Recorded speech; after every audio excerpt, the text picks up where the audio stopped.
you mentioned earlier when I said about, is it binary decision making or not? You mentioned earlier about being a gay man in tech. I would love to understand this. Like, when did you come out and why did you decide that was the right time?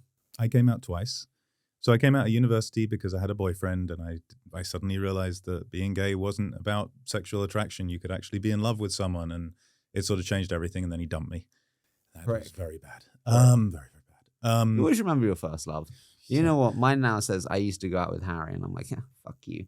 I don't know. I saw it. I really like him still. I saw him in Barcelona a couple of years back. But every gay man I know, the first one seems to have been really bad because it was the thing that made you come out, and then you broke up, and it was like, oh, I've devastated half my life one way, and now the thing I devastated it for has ended. Wow, I'm an idiot.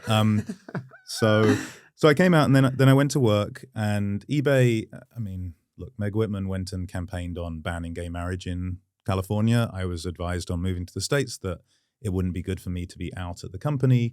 And so I went back in the closet, which was a really bad experience personally. I don't know if it was true. Was that really hard for you? I mean, it was awful. I was scared of going to the Castro and going on dates because I was worried I'd see someone from work, which is really stupid because why would they be at the gay bar? It was stupid, but as a 20-something-year-old, yeah.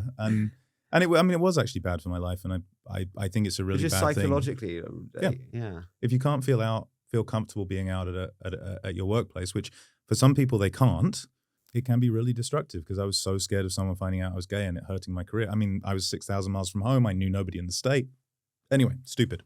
So I went from eBay to Facebook because I thought Facebook was going to be amazing. Terrified my parents. They were like, "Why would you leave a stable job at eBay for this startup?"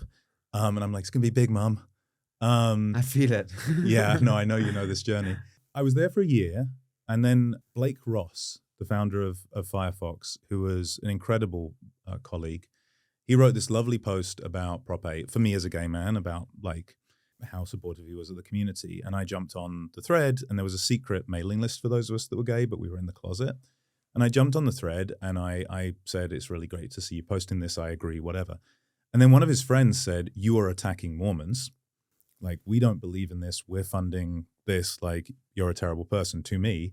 And I was like, oh my gosh, it's Blake Ross. He's director of product. He's really important. So I deleted my comment and sent him an apology. The next moment, this chap, Mark Slee, who's a 10X programmer, now lives in the UK, he posted how supportive he was of the gay community. And then one after another, loads of other colleagues posted and said that. And I suddenly went from feeling that I didn't know how people thought. It was an early company. It was brotastic. There was nobody who was openly gay at the company. I suddenly felt I could be out. And that was what tipped me over to being out of the office. And now obviously I've done lots of stuff with whether it's the rainbow filter or whether it's same-sex relationships on the product or, other gender options or various things where I've helped sponsor that happening in our product because of the community that we've built. And I'm exec sponsor for the Pride Act community. It was that moment of feeling that there were a bunch of people in the company that supported the LGBTQ community that tipped me from being like in the closet to being out. And it's the first sporting or professional, like really serious place in my life I have felt comfortable to be openly gay and see it go well for me. I hope this is okay. Were you nervous that people would treat you differently internally? Absolutely. Yeah.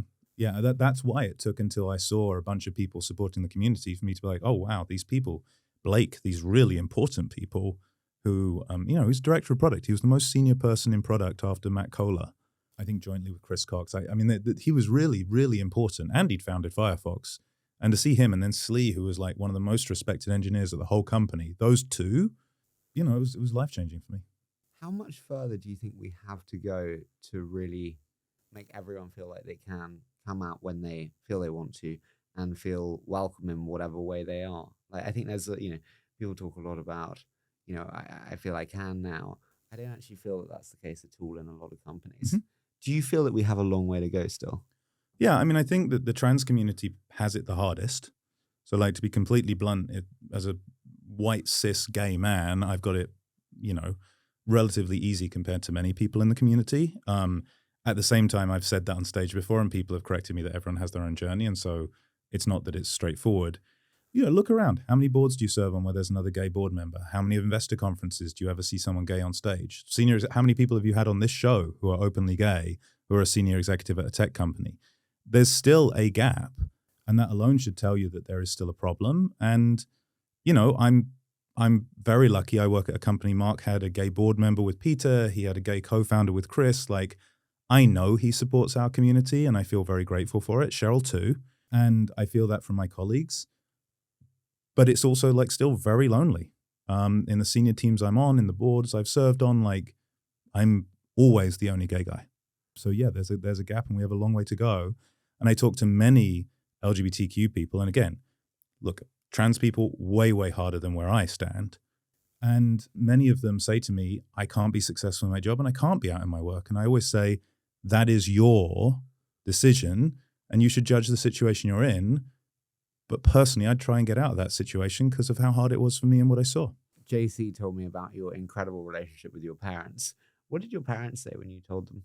I mean, it was wobbly at first, but they really became tremendously supportive. I mean, when you come out, everyone around you has to mourn their version of your future. Huh. What do you mean by that? Oh, I mean, like people have an image of what your future is going to be. You're going to be married. You're going to have kids. You're going to have this great white wedding or whatever. So I think there was a bump initially with my mum and dad, but now they're the most supportive people ever. They've been just incredible. And like, yes, there was an initial bump because it was surprise because I don't present very gay. And so for a lot of people, it was a surprise when I came out, except for my rowing friends who we do crew swaps with other female teams.